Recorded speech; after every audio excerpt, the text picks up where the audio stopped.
పరమశివుని యొక్క కుమారుడైనటువంటి సుబ్రహ్మణ్యుడు సర్వసైన్యాధిపత్యం వహించి తన యొక్క ఆయుధంతో మొట్టమొదట తారకాసురుని మెడలో ఉండేటటువంటి శివలింగాన్ని భేదించాడు.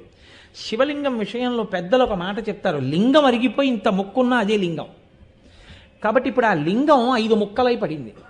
5 ముక్కలు ఎక్కడ పడ్డాయో అక్కడ 5 ఆరామములు వచ్చాయి. అవే సామర్లకోటలో భీమారామము, ఆ తర్వాత తూర్పుగోదావరి జిల్లాలోదే దక్షారామము, పశ్చిమ గోదావరి జిల్లాలో క్షీరారామము, ఆ తర్వాత అక్కడే ఉన్నటువంటిది ఆ గునుపూడి భీమవరంలో ఉన్నటువంటి ఒక ఆరామము, ఆ తర్వాత పాలకొల్లులో ఉన్నటువంటిది, గునుపూడి భీమవరంలో ఉన్నటువంటిది, అమరావతిలో ఉన్నటువంటి అమరారామము గుంటూరు జిల్లా. ఈ 5 లింగముల యొక్క ముక్కలు పడిన చోట 5 ఆరామములు వెలిశాయి.